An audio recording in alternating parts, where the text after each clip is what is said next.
back to. Um, so we're going to be talking about perimenopause today. And my approach will, this is essentially the Ayurvedic approach, but I'm also trained as a naturopathic doctor. So I bring in some of those elements of, the understanding and a little bit of the modern science around it, as well as some of the naturopathic lens as well. So it's going to be a combination. So first up, as I will share my PowerPoint, um, I want you just to reflect, and if you want to put in the chat, if you feel like you're in perimenopause, you can just say yes or no. Feel free to just, reflect on, we're hearing about perimenopause. Are you here because you're curious? Are you here because you've been, self-diagnosed as perimenopausal? Just feel free to put in the chat, perimenopause, does that apply to me? Yes or no. It gives me an idea also of who is there and what you are, what might be the challenges as well. And I will just share my PowerPoint. So give me a moment here.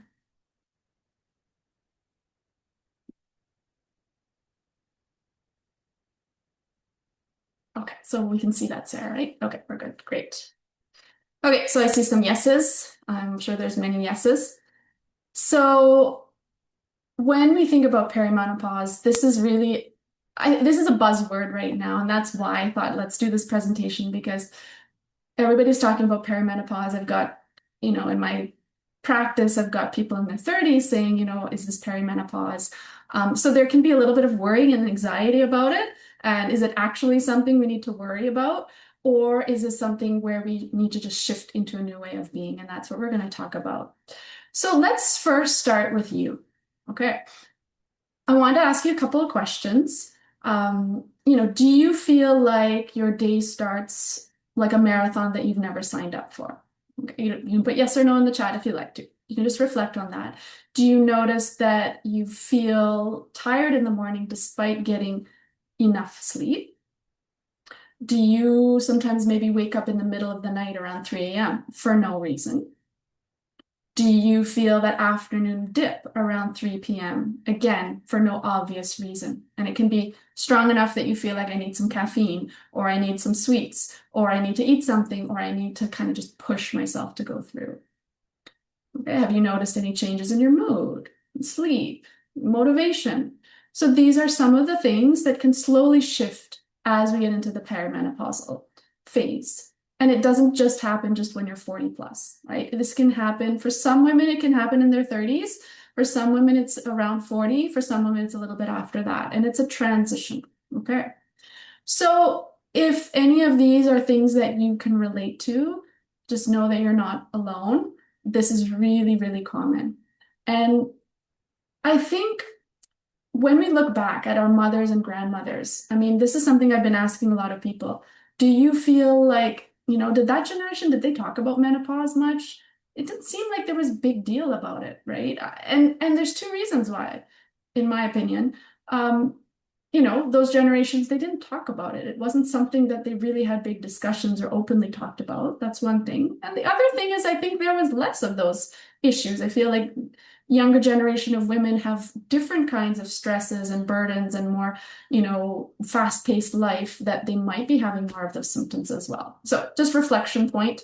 I do feel like we're talking about it more, and it is actually an issue as well. So brief introduction, Sarah introduced me. I'm a naturopathic doctor, Ayurvedic practitioner trained with CAISH. I've been in practice for 15 years, and a lot of my focus is on women's health, but especially around perimenopause, menopause, relating also to adrenals and stress as well. So that is an area that I never started my practice thinking I would be doing women's health, but that's an interest after having my own kids and going through, my own journey of health. This is something that I've had more and more interest, and I do see much more need. And just in my practice, women are coming with all of these concerns that are sometimes going unnoticed. So, I'm also a musician. I like to travel. I have two young girls, and Ayurveda has become a big part of my life. From day to day, what I do in the morning when I wake up, the foods that I eat, a lot of my life has become Ayurveda, not just, okay, taking Ayurvedic medicines or going for treatments. It's really become a way of living. And that this is the beauty of Ayurveda. It's not something that you have to do more of. It's just it's a different way of looking at things and a different way of adjusting into your modern lifestyle as well. So we're going to talk about some suggestions and we'll come to what are some of the things that you can do. But first, let's go into understanding the foundations. And feel free as you go along, if you have questions, put them in the chat. We may not address them right as we're speaking. We might come to them at the end. But I do want you to also just, be a little bit engaged when things come to your mind. Feel free to put in the chat. We'll make sure we have some time at the end. And Sarah can help if we need to just, prioritize those questions. Okay, so when we think about perimenopause and menopause, um, for some women, there's actually a little bit of sadness or anxiety about it. And I don't know if this is something that you can relate to, but for some women, it can feel like I'm getting older. And with that comes along feelings of sadness of I'm getting older, I'm going to be less productive, I'm going to be having health issues, like a lot of things that are associated with aging, which is not always pleasant, right? But we want to shift it and look at it in a different perspective. In many cultures around the world, that transition into menopause was actually a sacred journey. It was considered a time when a woman would, they've gone through the responsibilities of, managing family and running around kids and doing everything for everybody. And this was the time when they could come back now to their own inner wisdom and then contribute that to the community. So I wanna just shift our perspective a little bit of that this is not something where everything's just going downhill. Right? A lot of women can feel like I'm starting to fall apart and I'm having this and that and like, I'm losing trust in my body. That can start to become an issue for people. But I want us to think and shift that this is just a time of shifting gears and we're moving into those wisdom years. And in Ayurveda, we look at the phases of life based on the dosha type as well. Okay, and we're not going to go into doshas, it's not an introductory course. I'm assuming that you've heard of the doshas, there's some basic understanding. So when we're in childhood, we're in the kapha stage of life. This is where we're building our body, where we're strengthening, and we tend to be a little bit chubbier maybe. So this is the strengthening and growing phase, and that's a lot of the kapha dosha dominance.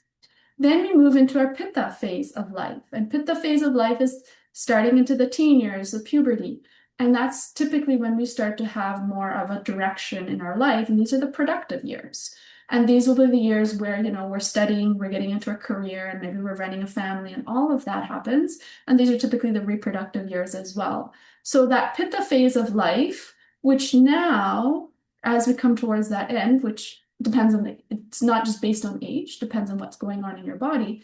When we start shifting now from that pitta phase of life, that doing go, go, go mode, now to the vata stage of life.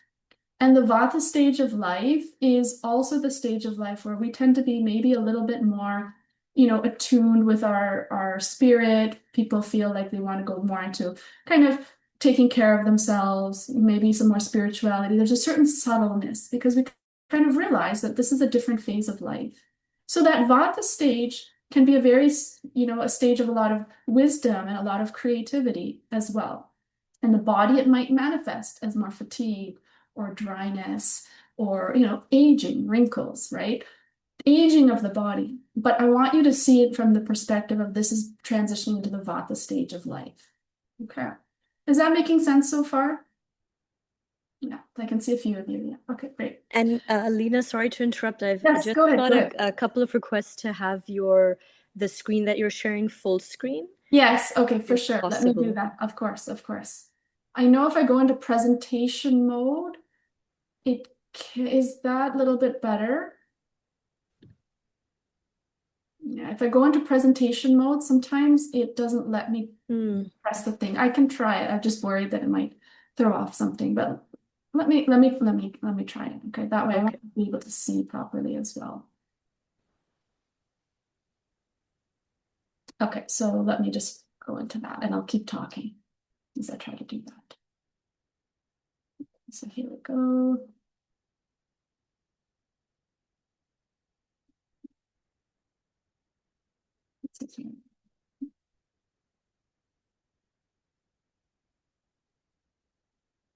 Okay, I think I'm just going to leave it. I don't want it to lose it. But we will also share the recording with you as well. Okay. Okay. So let's understand your baseline. So the important thing here is looking at where are we at before we go into a transition, right? Everybody, based on their dosha type and their body type, is going to have a different baseline. We're going to be prone to different kinds of imbalances as well. So this is always the foundation in Ayurveda. We need to understand your dosha type. We need to understand your baseline. So when we look at the three doshas, right? This is a simplistic way of looking at it, but it's the foundation. When we look at the three doshas, typically we might be a vata, a pitta, a kapha, or we might be a combination of two of the doshas. So when we understand what your prakriti, or your what I call as your original constitution, now we can understand whenever you go through shifts in life, whether it's stress, whether it's changes, we have a better way of understanding your patterns and what are you going to be more prone to. What are those imbalances that are going to come up? And when we understand that, now we can understand how do I support that. So a vata imbalance typically will manifest more as worry, anxiety, racing thoughts.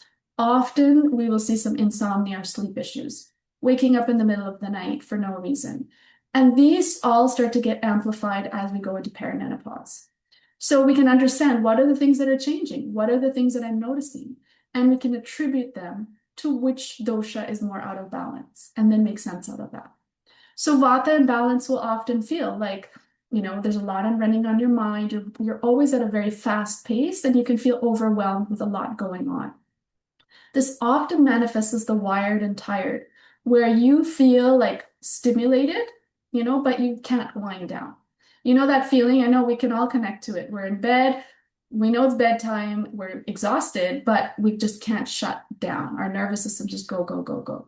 And for some people, this is a regular thing. It's not just based on stress or an episode. This is happening day in and day out. Okay, so this is more of the vata imbalance. And we'll come back to this in a little bit more detail.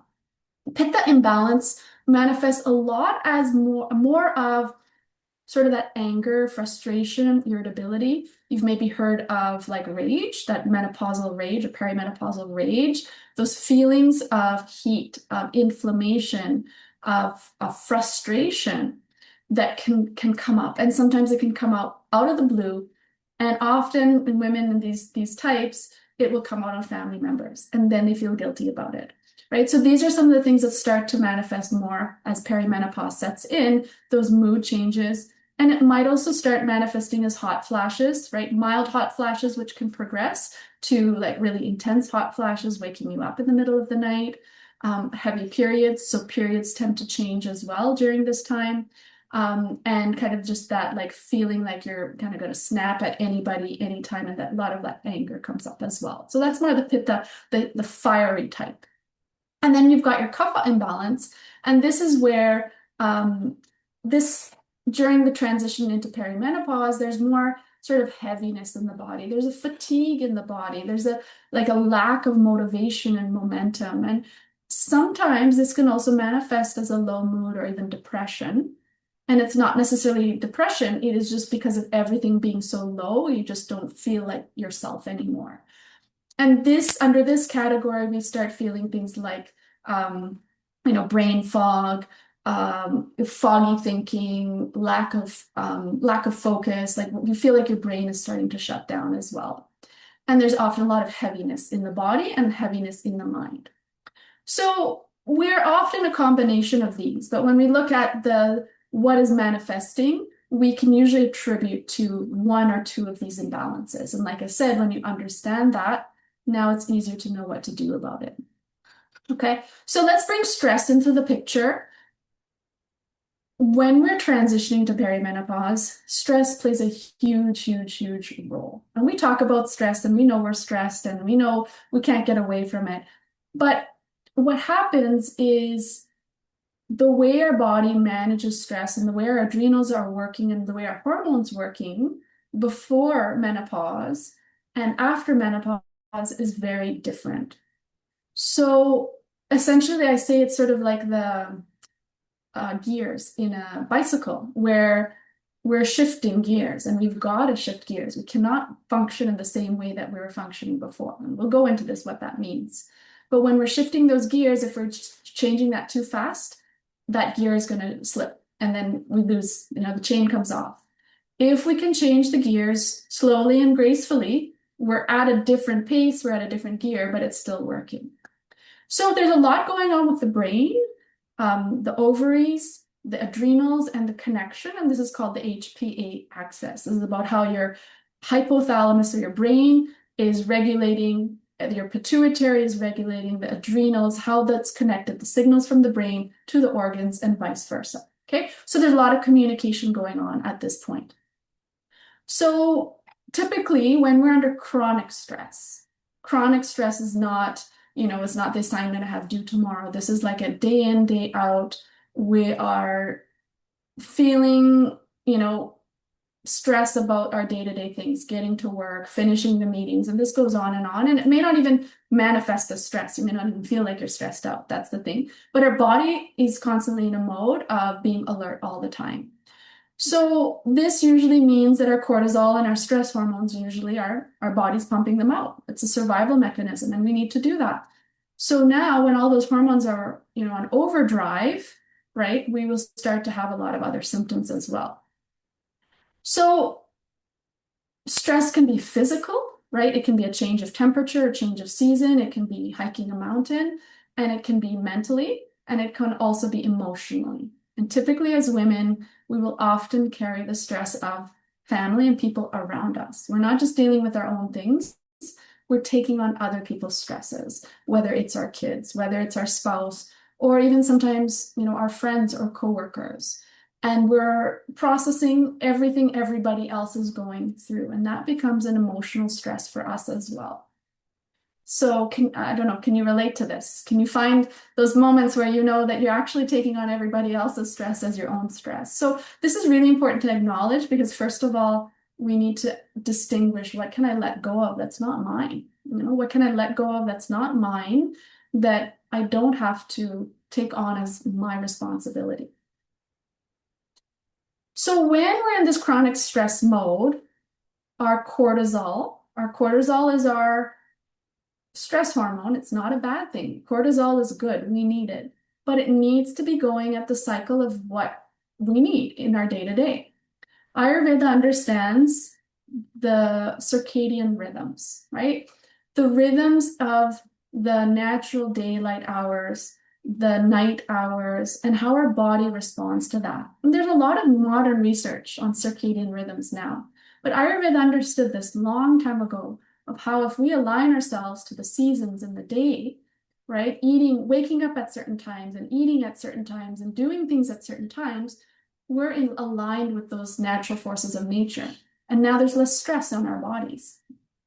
So now if we are waking up in a rushed way, right, grabbing our coffee on the go, and then feeling a lot of pressure with work or responsibilities, and then skipping our lunch or eating a very light lunch, and then feeling that fatigue in the afternoon, that drop, and then grabbing our coffee or, whatever we need to get going, and then pushing ourselves through dinner, and then feeling like you're going to crash, but then keep pushing yourself through, and then get on your screen to relax and wind down, and then on your, on your screen scrolling before bed. These are the things that completely throw off our circadian rhythms and our cortisol. So a typical cortisol curve should look like, you wake up and it spikes in the mid-morning, it spikes, and this is where we feel good. We feel like we have our energy. We feel like we are motivated for the day, and we feel like I'm ready to face the day. If our cortisol is coming into a good balance. If that cortisol is spiking way too high, typically we'll feel more anxiety about nothing, just waking up, and we feel anxious to face the day, or we feel more jittery. And typically, if you have your coffee, if your cortisol is really low, you're like, I woke up, it's been 2 hours, and I still cannot wake up, and I need a coffee to get going. Now coffee is going to artificially raise up your cortisol. So you temporarily feel good, but then the crash is harder in the afternoon. So then the afternoon, you typically have a dip. How many of you can relate to that afternoon dip? Is there anybody that does not feel that? If you want to just type in yes, that you do feel that afternoon dip. For some of you, it would be very obvious. For some of you, I notice it, but I'm fine. And right. And there's some of you who may, compensate with a snack or caffeine to kind of get them going, right? So this afternoon dip is also around perimenopause starts to become even more apparent if you're not taking care of yourself. So typically in a healthy pattern, we've got a nice cortisol curve. It's going up, it's going down in the right places. If we're more in a chronic stress mode and a burnout pattern, like heading towards burnout, typically this curve initially starts to spike. It goes really high and it goes really low, or it's spiking at night. You know that feeling when you are ready to go to bed, but suddenly you have a lot of energy and you want to clean the home and you want to do a lot of things? That's usually that cortisol that's coming up when it should be going down. Okay, so if that continues and you get further, you're pushing yourself even more. Now your adrenals get to the point where they cannot make those hormones anymore, and then that curve flattens. And this is when people hit burnout. And this often happens around menopause. So I'll come to this. So this is that moment where people are working, they're doing fine, they're stressed, but then going to keep pushing through. And then one day they wake up, they're so exhausted they cannot get out of bed. I don't know if that's happened. Hopefully it hasn't happened to any of you, but it happens much more often. And that's when people say, I'm burnt out. But Ayurveda looks at where are you heading to those patterns before you reach it? And it's really important to catch that before. Okay. So that's what's happening with the cortisol, right? Like I said, we're going to go into a little bit of this understanding because these are all the modern, the technical words that we're hearing. If it makes sense, then we'll translate into Ayurvedic terms. So adrenal dysregulation, have you all heard of adrenal fatigue? Right? This is a common word out there where your adrenals are basically compensating for the stress. And there's different phases of it. We don't have to go into this, but essentially, the first phase is when you actually feel good because you're pumping a lot of adrenaline. That's that superhero, that super mom that is like, wow, you do so much. And they're like, I'm up and I'm taking the kids for this and I'm working. And there's a certain kind of, energy of stimulation that they actually feel good in this phase. But this is already the phase where you're pushing yourself. And then slowly you start to get to that kind of wired and tired and stressed and then inflammation to that burnt out. Now, why this is important in perimenopause is that if we do not take care of our adrenals properly in the years of this perimenopausal transition, once you actually hit menopause, if you have not taken care of the adrenals, this is typically when you are very prone to burnout and a lot of health issues come up. And for a lot of women, it hits like everything all at once. I was fine. Now I'm kind of getting into menopause, and now I have this problem, this problem, this problem.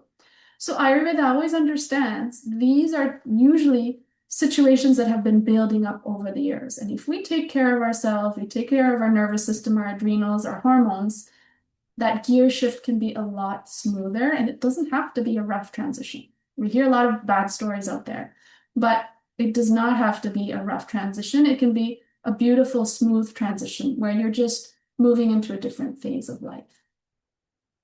Okay, so as I spoke here, the hormonal shifts around perimenopause. So when we're talking about hormones, hormones are a very complex topic and it can get very, very confusing. But essentially, hormones are the communicating signals in the body.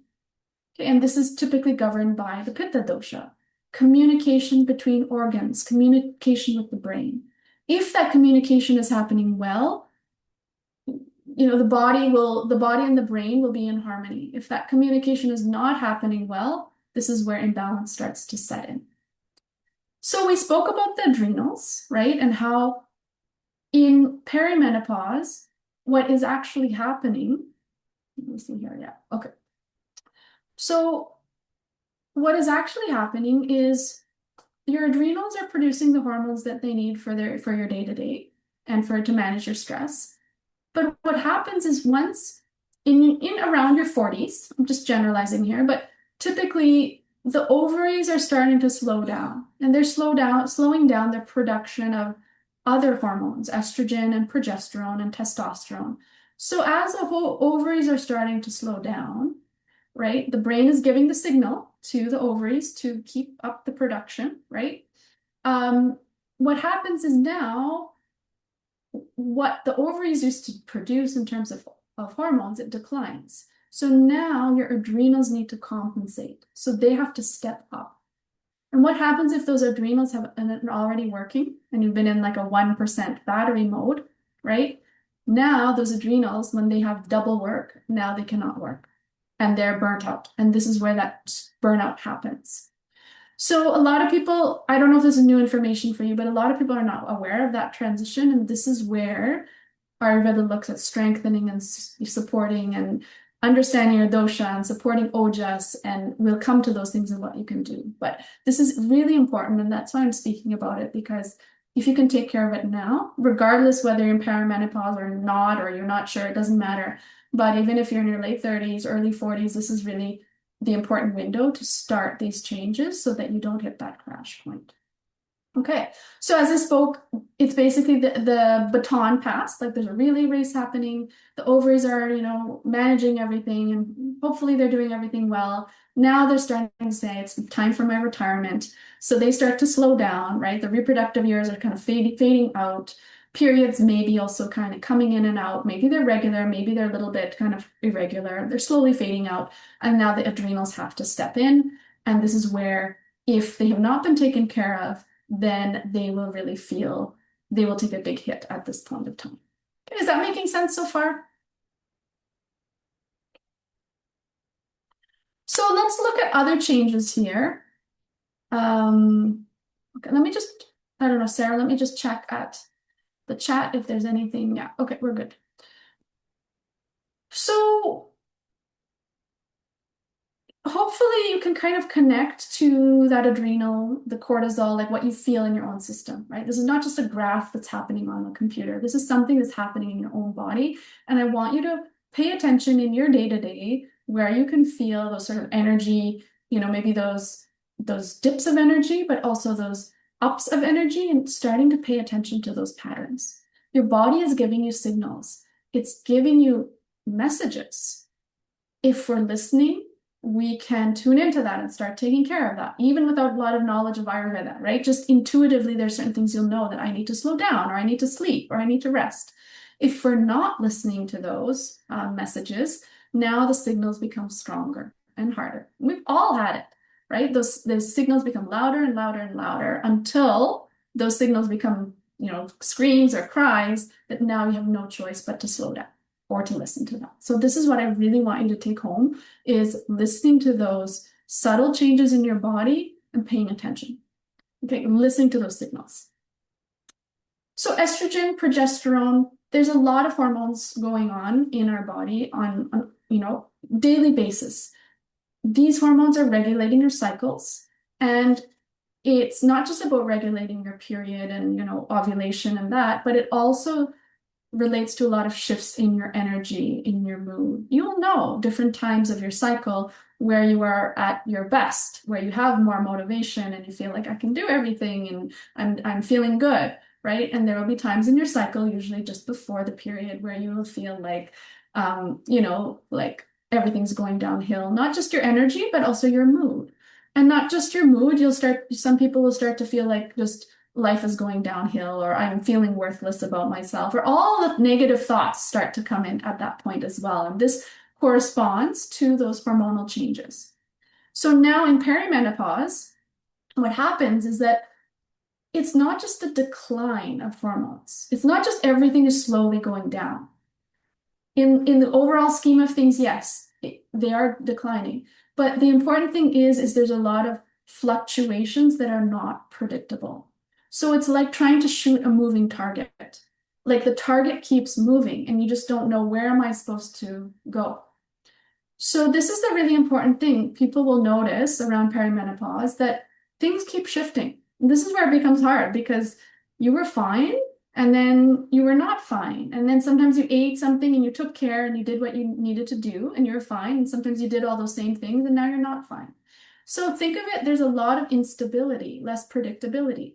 That might manifest as periods coming at different times, right? Sometimes you're like, I have no idea. Sometimes it comes in 2 weeks. Sometimes it comes in 2 months. We don't know. So that can be one manifestation. But it can also be other things where your energy, or your people, if they have sleep issues, sometimes they're fine, sometimes they're not. And they can't understand what is that one factor that is causing the change. So typically, your hormones are kind of shifting, and sometimes they're within normal, and sometimes they're going up, and sometimes they're going down. Okay, so Ayurveda always looks at this as a way of how do we bring stability in your system despite change, right? Like, for example, if you're traveling, right? How do you maintain a good digestive balance, even if you're eating food out or you're eating at different times or in your jet lag? How do you maintain your stability despite all the changes happening around you versus getting kind of thrown like into a tornado and then feeling the complete chaos? And this can happen easily with women around perimenopause. They just feel like they've become part of the tornado, everything is falling apart, their body's falling apart. So we need to bring ourselves back to what are my anchors and what can I do about it? Okay. So some of the symptoms, not everybody's going to have this, but estrogen is more, it regulates a lot of things. It creates tissue growth. It is more of like the promoter in the body. So it regulates it builds the lining in the uterus and things like that. So when estrogen is good, typically there's good energy, there's good focus, there's good stability, there's good vitality, and you generally feel good. Estrogen also creates a little bit of like, we call it juiciness in your body. It helps with like tissues. It helps with skin. It helps with that youthful look in your body. Okay. So when estrogen starts to fluctuate, now that can be going down. Sometimes it can be the ups and downs. You might be getting more of the brain fog. You might notice those mood changes. When estrogen declines, you might start getting those sort of hot flashes, which could be mild or they could be more severe, or just feeling off. Or for some women, it is more inflammation or migraines. Okay, so this is when the estrogen going up and down will manifest in a lot of different ways. Progesterone is your hormone that typically spikes in the second half of your cycle after ovulation and is responsible for maintaining the lining of the uterus. So just before your period, now the progesterone drops, and that's when you shed the uterus lining. So now progesterone, a lot of people are actually deficient in progesterone in a modern day. So when progesterone is low, people will often be more prone to anxiety, more prone to insomnia. They just feel like on edge, right? So if you have that sort of PMS where your nervous system feels sensitive all the time, right? This is often because of the drop in the progesterone. And it can also relate to joint pain as well when progesterone is low. So when progesterone is in a good level, people will often feel more at ease. They will feel like, I feel relaxed. I sleep deeply.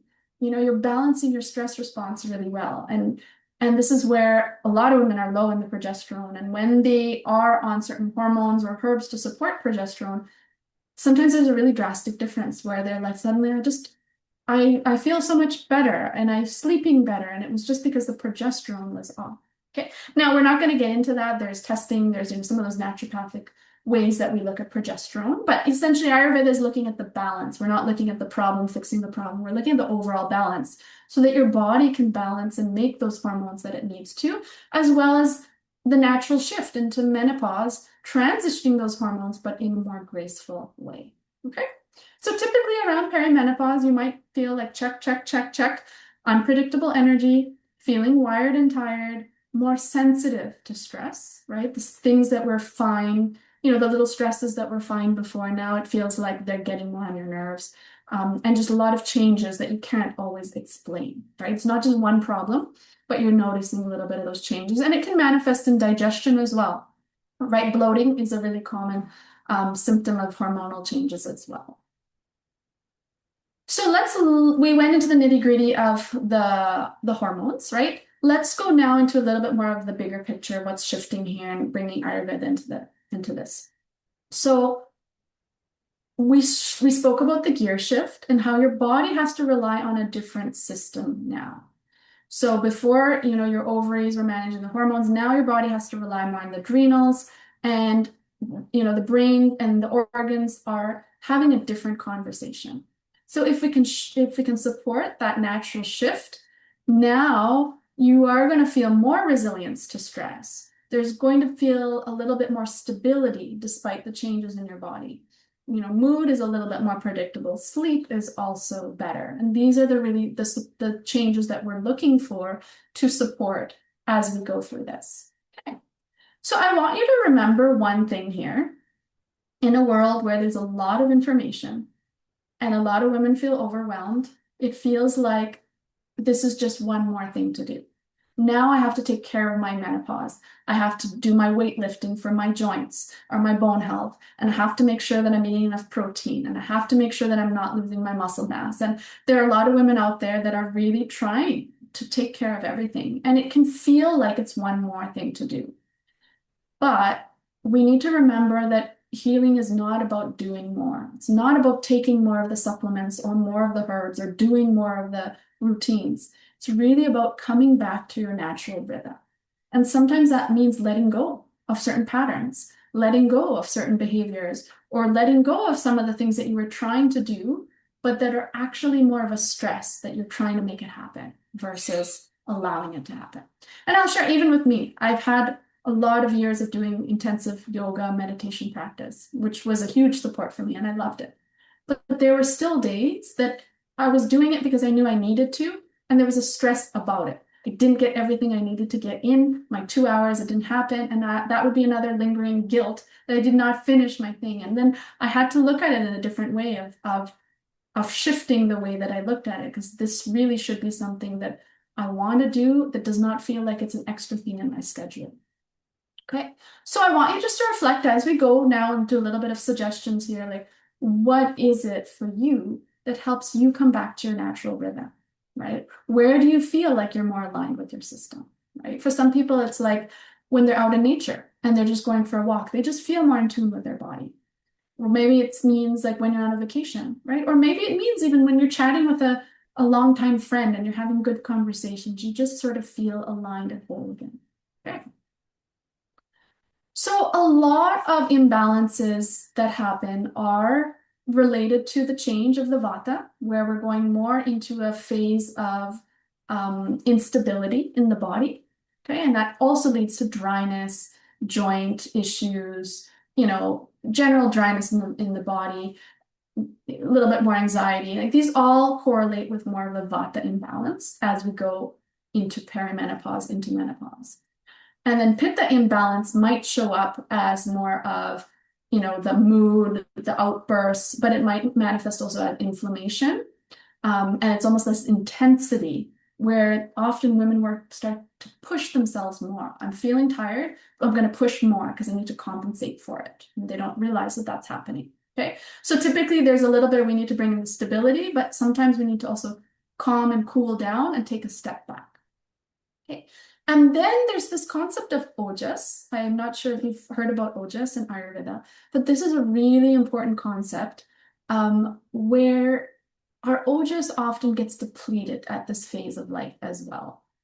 And if we do not take care of building our reserves and building our ojas, the shift will take on a bigger toll. So we can think of ojas as sort of it's your vitality. Again, English does not have the exact translation of words, right? But it is this sort of juicy vitality of resilience. Okay, think of ojas as that glow of a mother who has a newborn baby. There's a certain beauty and glow on their face, right? Ojas is that feeling when someone gives you a gift or someone gives you flowers. There's a sort of feeling loved and cared for. And when our ojas is strong, we have amazing resilience to stress.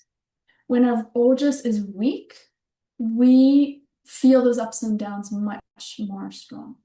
And you'll probably relate to situations where you felt cared and loved for, like maybe even your birthday and people brought gifts and you just feel cared for and pampered and you feel nourished and whole. And even if something happens that is, some stressful incident happens, you don't have that same response that if you were running and burnt out and exhausted, that would just be the straw that would break the camel's back.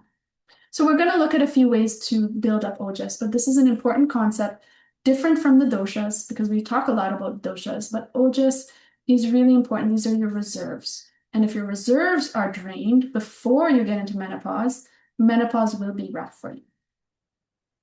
Okay. So again, menopause, burnout, I talk a lot about burnout as well, because that is something that I focus on.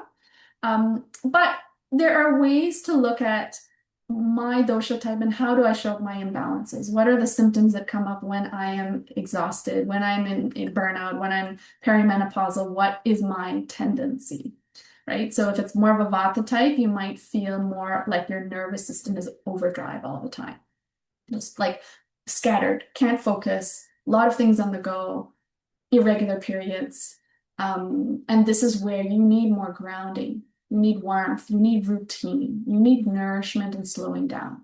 So this is your body's way of saying you need to just simplify what you're doing and try to bring yourself back to your body. The pitta type is more on you're running on your willpower. We can all relate to this. Like your brain is running, but your body's not cooperating.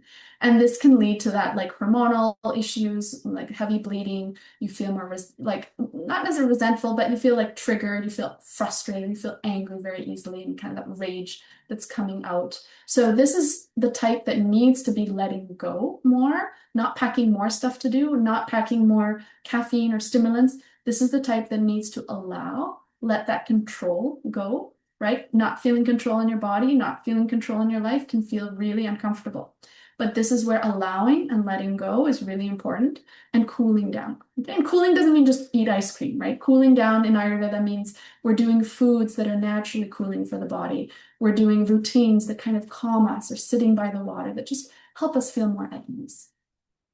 And then we've got the drained kapha type. So this is the body type that generally has a stronger body type, more resilience, but they tend to just shut down. They become like overwhelmed, and then they like just become stuck, and they feel heavy. They feel unmotivated.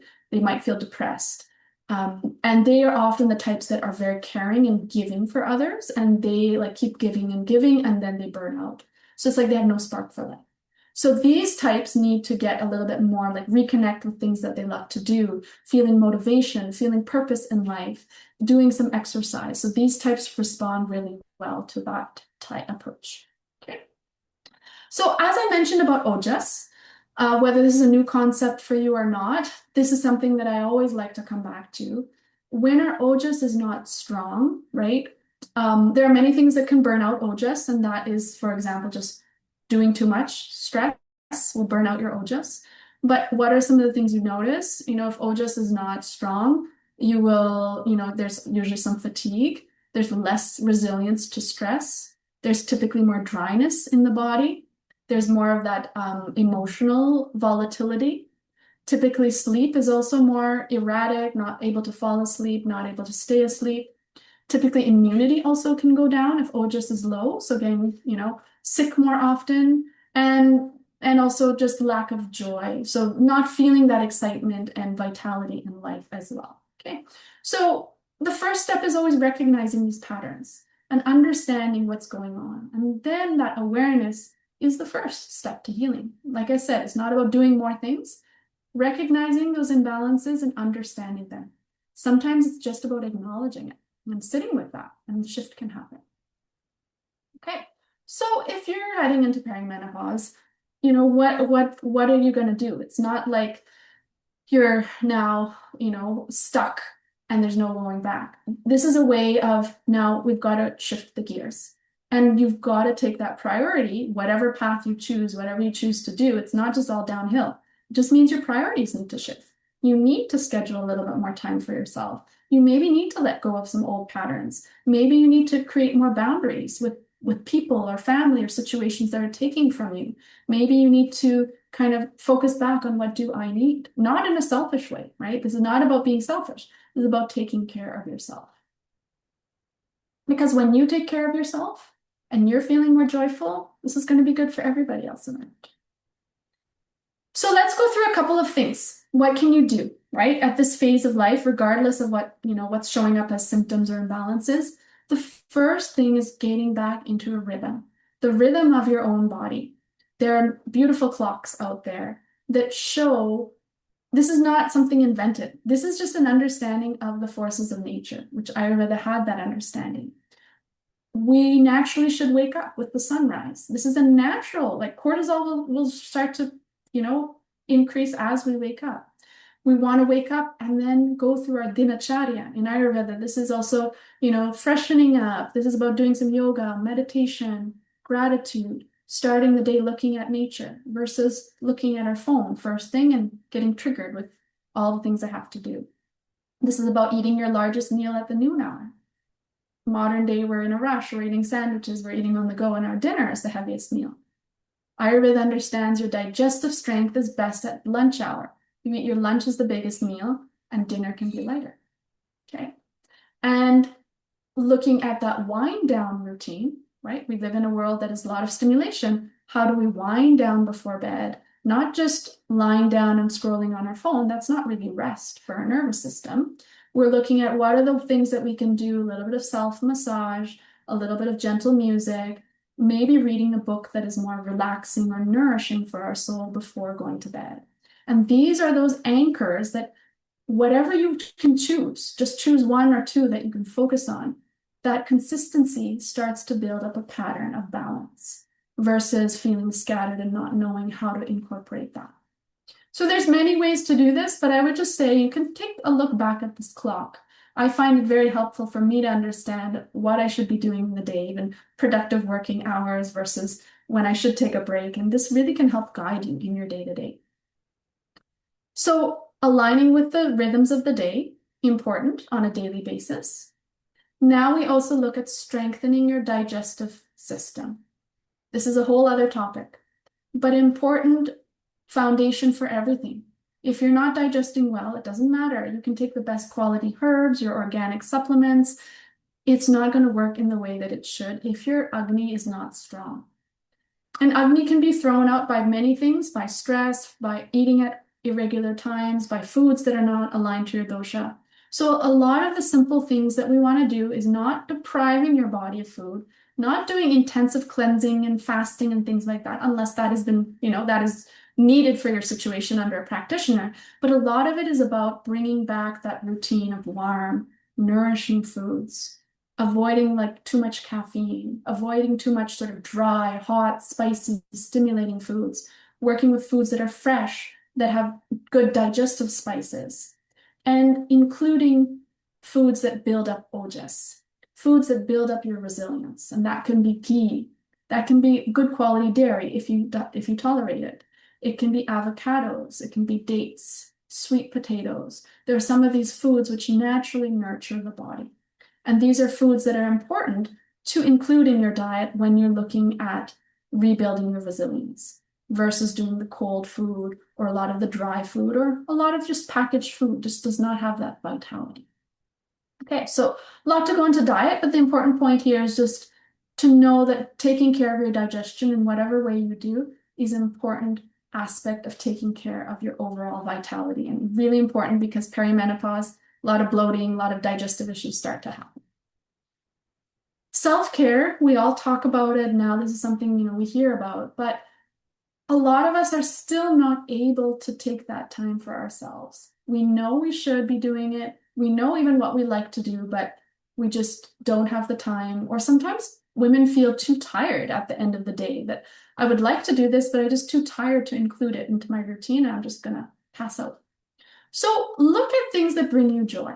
This is not about doing more in your schedule. Look at things that you love to do that make you feel good. So this might be, gentle movement, yoga, anything, not necessarily that you have to go to gym and doing intense workouts, right? A lot of the general information out there is, okay, menopause, you're going to be losing your bone mass, you need to start lifting weights and things like that. And that might have a role to play, but jumping into that without a good preparation is not going to work. We need to also support the nervous system, and we need to be in a way that we enjoy moving our body and feel good in our body while we build strength as well.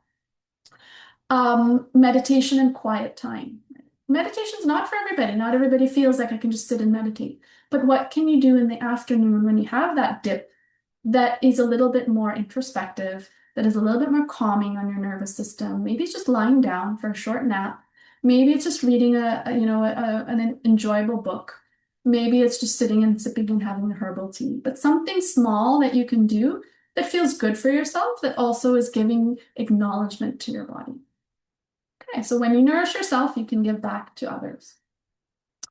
So adaptogens, we're not going to go into herbs here, but the herbs do play a big role in strengthening the nervous system and the adrenals, and also supporting with hormonal balance.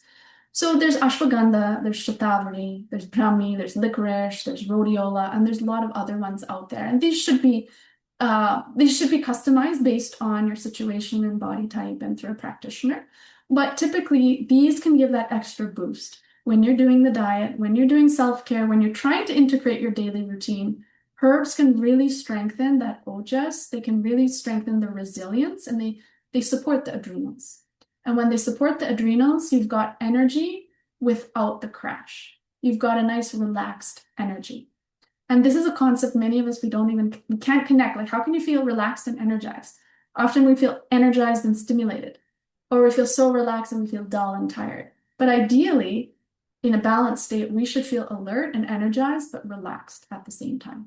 Okay, so adaptogens do play a really good role in here as well. And if this is something that you're interested in, there's reading, and I've just started a few YouTube videos on a few of the herbs, things like ashwagandha, popular things out there, but bringing that Ayurvedic element to understanding when is it suitable and when is it not suitable. And emotional nourishment. So this is what we often kind of, bypass. We think about the food, and I'm trying to eat well, and I'm trying to exercise, and yes, I'm scheduling my massage visits. But where are we getting that emotional nourishment as well, right? Are we feeling heard? Are we feeling listened to? Like in our relationships, do we feel like we're being cared for in whatever way? Often that burnout is often from just trying to do everything for everyone. It's not that you're overworking all the time. It's the emotional kind of giving to everybody. And that's where those energy leaks are happening. So looking at those energy leaks, where are they happening? Find them first. Because if energy is leaking out, you can refill as much as you can, but it's going to keep draining out. So ask yourself, right? What brings me clarity? What brings me contentment? What brings me joy? And what do I really love to do? It sounds simple, but often we're kind of pushing those things aside because I have things to do that I need to get done, right? Looking at this is really important at this phase of life because for many women, if they come to menopause, often there's a feeling of I've given everything for everybody and now there's nothing left for me. But some women, if the shift has happened well, they feel like I've done my part. I've raised my kids, I've done my career, I'm good. Now I want to focus my life energy into what I really want to do. And this is a time a lot of women will actually like write a book, or they'll start up a new project, or sometimes they'll even start up a new career on something that they've always wanted to do. So this is the beautiful part of how it can become a new shift of just realigning more to what you actually want to do and not worrying about all the responsibilities and what your parents wanted you to study and how you had to get your job and what your family needed and your kids needed, and all that phase is now a different phase of life where you're shifting into menopause. And that's where it can be a beautiful phase of life and shifting into the wisdom years. So we will take a little bit of time. I know we're pretty much almost at time. But anyways, I work with a lot of burnout, adrenal, menopausal issues. And this is where I've kind of developed my Align and Thrive system, which is basically a customized, one-on-one journey where we work on, understanding the dosha types, strengthening the digestive system, supporting the adrenals and supporting the hormones through, lifestyle, diet, sometimes bioidentical hormones and things like that. So that's essentially where I bring a lot of this, and where a lot of the women that I've worked with, I've seen those patterns. So Ayurveda can be a really beautiful way of just going from surviving mode into thriving mode. And there are pathways where you can do that to strengthen and nourish and rebuild. Where menopause does not have to be the crash that we hear about. It can be a beautiful transition into a new way of doing things and a new way of being. So first, we healing starts when we begin to listen. And you can't heal by doing more, but by aligning yourself with the natural rhythms of nature. So I want to open it up to a few questions. We can take a few minutes. Feel free to unmute and just raise your hand if you want to speak. If you don't want to do that, and type it in the chat. um, we can do that as well. Okay, so go ahead. Let's have a chance to ask some questions. Thank you, Leena. I'm just gonna share somebody's question that came in earlier. So there's a question and kind of a comment, which I think there's a question in there. So one is about how to support deep sleep, Mhm. and the second is Imina said, I feel some symptoms from all three doshas, and I've heard that generally as well when people the descriptions that you shared of dosha imbalance, if it resonates with somebody, all of the categories, vata, pitta, kapha. So if you can comment on that as well. No, good questions. So when it comes to sleep, so typically sleep, there can be many reasons why your sleep is off. But a lot of times in this sort of situation where there's hormonal things, often this relates to the cortisol, right? Usually the stress response where your nervous system is a little bit more in an alert mode all the time, and it's not able to wind down at night. We always look at it as a trouble falling asleep. That's a different issue versus you're waking up in the middle of the night or too early in the morning. So a lot of what we work in with, there are herbs that can support deeper sleep, and that's always customized, like, one-on-one. But a lot of what we work on is your daily rhythms, your wind down routines, right? Doing a little bit of self-massage on the feet is a really safe and wonderful way of supporting the nervous system. And morning routine of easing into your morning and waking up without that sort of jolt. How you start your day also determines how the rest of the day goes. How you start your night determines how your morning will go. So this is that cycle. So sleep is something that's not easy to fix overnight, but when you start to nourish and start to get into your rhythms and sometimes integrate certain herbs, now you can get into a deeper rest. And as you know, if your rest is better, you feel better as well. So that was a question on sleep. The other question was on three doshas. So really common, right? You will see all the time dosha quizzes, everything online is like you're either vata, you're either pitta, you're either kapha. But the reality is we're usually a combination. And we're looking also at what is your imbalance, your current state. And this can change day by day, right? Depending on the weather, depending what you're going through. So doshas are not as sort of you're in a box as much. There's a lot of shifting going on. So typically we're not just trying to balance a dosha, and that's where, okay, I've got a lot of vata, now let's fix that. Oh, now the pitta has come up. Okay, let's fix that. So it doesn't quite work with that. A lot of times in these situations, if there's diseases going on or more chronic health issues, we work on that a little bit more specifically. But a lot of it is just getting into a good rhythm and supporting the body and not necessarily just looking at the dosha 10. Okay. Other questions? So there's a couple of more questions in the chat. One is from Najma about how to avoid late night junk or snack cravings. Right. And Meena has asked about what is the best exercise for perimenopause. You've mentioned weightlifting. Can yoga be considered weightlifting? Yeah. Okay. So let me address the exercise one.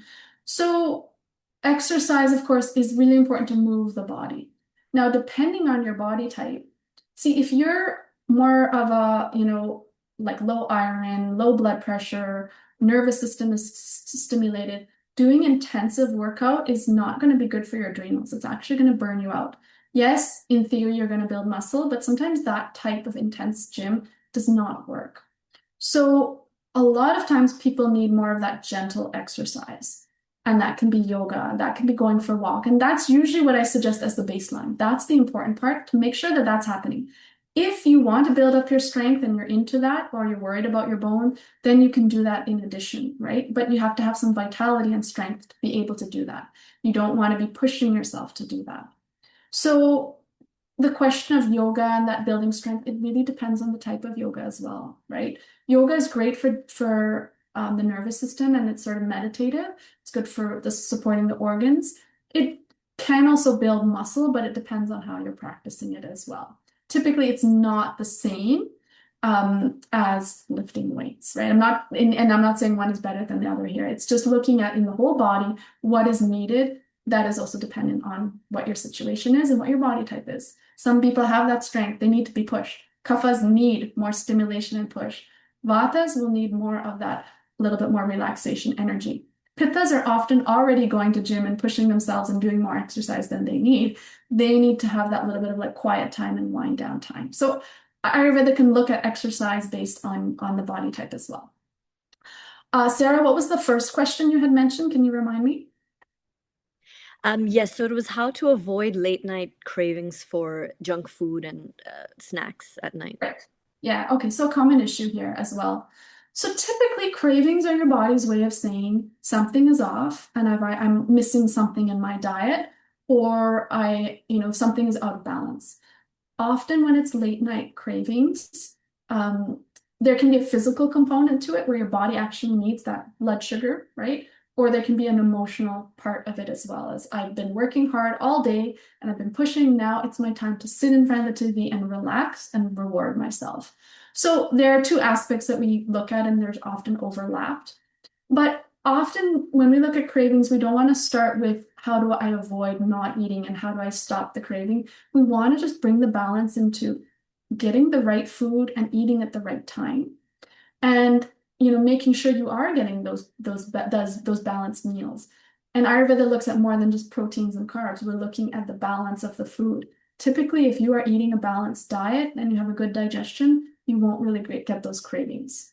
In some situations, we've got blood sugar imbalances playing a role here as well, prediabetes and that blood sugar issue creeping in as well. So that again, usually check through blood work and a little bit more specifically, but that's typically when that is addressed, if that's the issue, now those cravings start to go down as well. Okay. Um, there's another question from Sheetal about supplements. What supplements would benefit or correct high cortisol and support adrenal and thyroid and support the adrenal and thyroid system? Yeah. And also 3 a.m. wake ups are an issue. Can that be avoided with supplements? Okay. So, I mean, as a naturopath, supplements is a big part of what we do and what we understand. And again, I look at supplements not from the perspective of you have this problem, so we give you this supplement for that problem. That's a little bit of a more allopathic way. You have a headache, you take a Tylenol, right? So people will say, I have joint pain. What supplements can I take for the joint pain? In Ayurveda, we're looking at you as a whole and what is out of balance. When we work with that, now that symptom can start to reduce. So typically, a lot of the adrenal burnout and fatigue, which does connect to thyroid, right? They can be different things, but there's a connection there. We're looking at it could be herbs that strengthen, and I can't go into specifics and brands and things like that, but often you're looking at a combination of some B complexes, which nourish the adrenals, along with some of those adaptogen herbs. It could be the ashwagandha, it could be shatavari, it could be rhodiola, it could be a combination of those herbs which actually strengthen the resilience. And actually, for example, ashwagandha has been shown to reduce cortisol levels in your blood so that your body also responds. You don't have to pump out so much cortisol that your body has to get the signal. You don't need to make as much cortisol, so it actually helps you lower it, which is a good thing. But keep in mind, ashwagandha, people are taking it off the shelf for everything. We always need to look at your dosha type and your body type.